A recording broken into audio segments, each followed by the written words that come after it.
Here we are at example 2 from our 1.3 number 2 set of notes. We're asked to evaluate this following limit. We see that it's the limit as x approaches 0 of x times the cotangent of x. Well, we know that from our properties with limits that we can go ahead and use that product property, which pretty much just says we can apply that limit to both items because they are being multiplied together.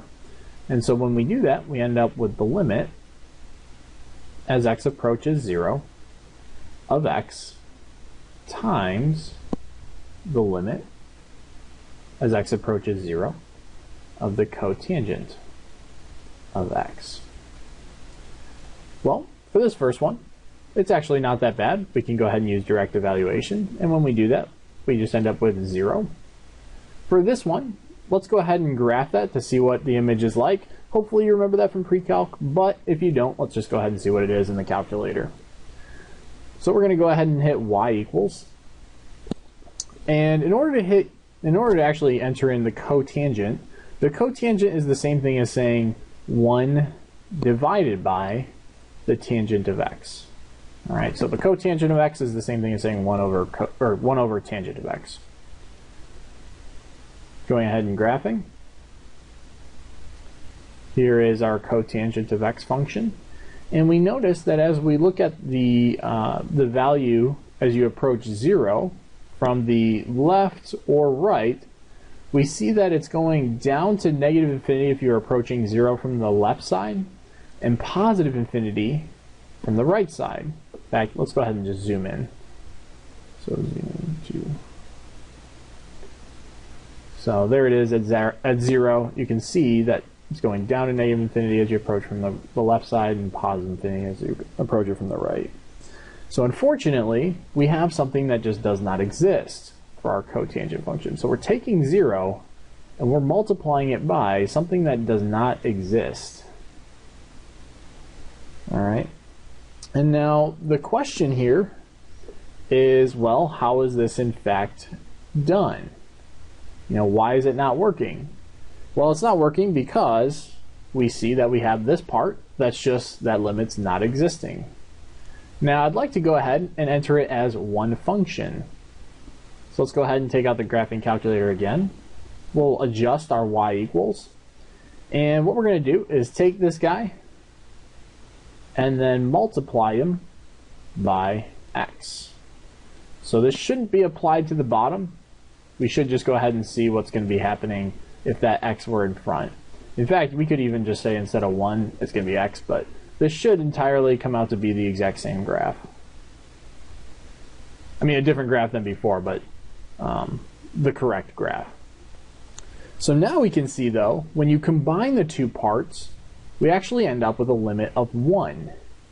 Well, things are a little weird. Why is this working?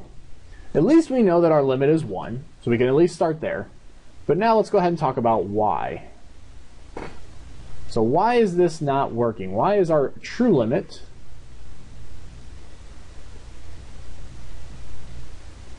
is equal to 1? Why is this not working? Well, we use the product of the limits is equal to the limits of the product property.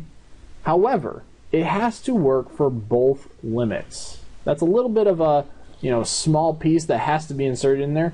This limit has to exist. Likewise, this limit has to exist. So the limit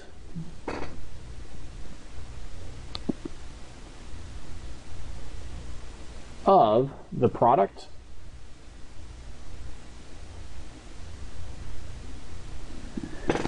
is the product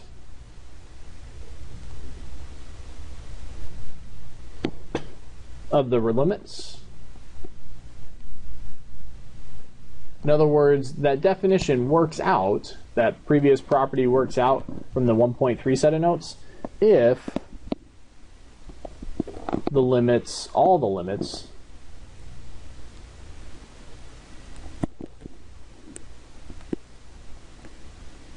exist.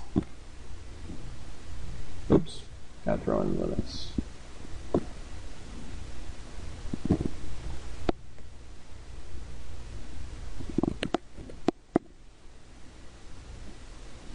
All right.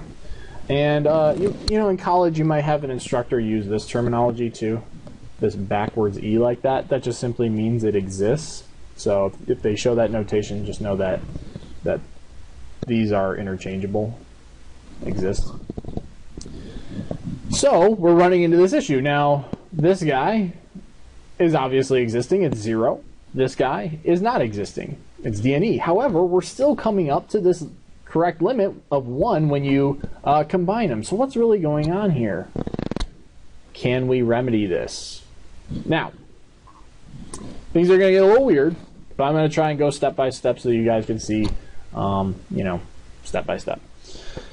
Can it be remedied? The answer is yes.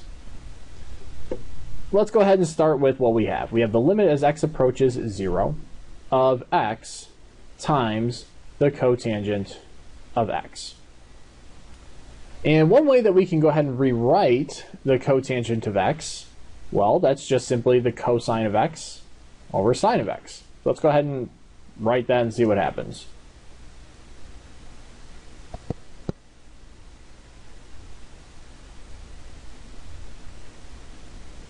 Now this x is really x divided by 1. I'm not changing him.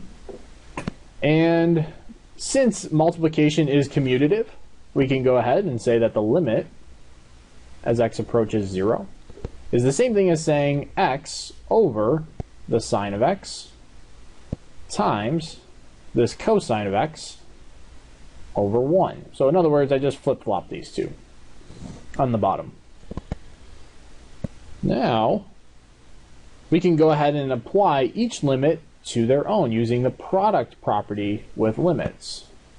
So when we do that, we have the limit as x approaches 0 of x divided by sine of x times the limit as x approaches 0 of the cosine of x over 1. Now, this is where things get kind of, I don't want to say tricky or challenging, but a little bit different or hard. You still have seen it in the past, but it's a little weird. A lot of times you're actually used to working in a certain way, but we're actually going backwards from our formal way that we've seen in past years. So if, for example, I gave you a fraction like 1/2, and I divide that by 4, well, that's the exact same thing as saying 1/2, you keep the first fraction on top, divided by, so just replacing this bar with a division symbol, this number 4 over 1. And then you actually just keep the first guy just as it is, you change this division to a multiplication, and then you just flip-flop the second fraction. So that'd be 1 over 4. Right now, we have these limits, they're fractions, they're being multiplied. So we're actually starting here. So right now we're starting at the end and working our way backwards. And at the end of the problem, we'll see why we did that. All right? So for right now, just take it for a leap of faith. And now one way that we can go ahead and rewrite this, if they are in fact equivalent, working backwards, then we end up, I'm going to go ahead and just flip-flop these two. So we end up with the limit as x approaches 0 of the cosine of x over 1 times the limit as x approaches 0 of x over sine of x. So all I did again there was just change the order of these two. Didn't do anything mathematically different, just change the order. Now I'm going to go ahead and work backwards. So I'm going to go ahead and change the second fraction. I'm going to flip it and change that multiplication to a division. So when we do that, we have the limit as x approaches 0. Not changing the first guy at all. So he's still cosine of x over 1. Changing that multiplication to a division. Flipping this fraction. So then we end up with sine of x over x. Now continuing to work backward, we're going to go ahead and rewrite our fraction like a crazy fraction. So then we end up with the limit as x approaches 0 of the cosine of x over 1 divided by the limit as x approaches 0 of the sine of x over x. All right. Now let's go ahead and actually find out our limits. Well, the limit as x approaches 0 of the cosine of x, well, that'll just come out to be 1 on top divided by 1. Well, that's just 1 on this entire top. On the bottom, we have the limit as x approaches 0 of the sine of x over x. You may recall back to your 1.2 set of notes, we explored an example near the end of the notes that said that that limit came out to be 1. So if you need to reference that, please go ahead and check that out. And as a result, the limit as x approaches 0 of the sine of x divided by x comes out to be 1. So this bottom piece is in fact 1. So we have 1 divided by 1, which is why our limit is 1. And again, even our graph said 1. Now, that is very, very hard to just come up with on your own, especially because we're in such a frame of mind that when we see fractions over fractions, our goal is to get it in that form where we multiply. Here we're starting with that multiply, and we're actually going backwards to try and get it to that fraction form. All right. Now, in the future, we'll kind of create a more formal definition, talking a little bit more about these. But you've seen now where you can actually work backwards, and that the sine of x over x, that limit as it approaches 0, is in fact 1. It's reinforcing those 1.2 notes. So again, that is example 2 from our 1.3 number 2 set of notes.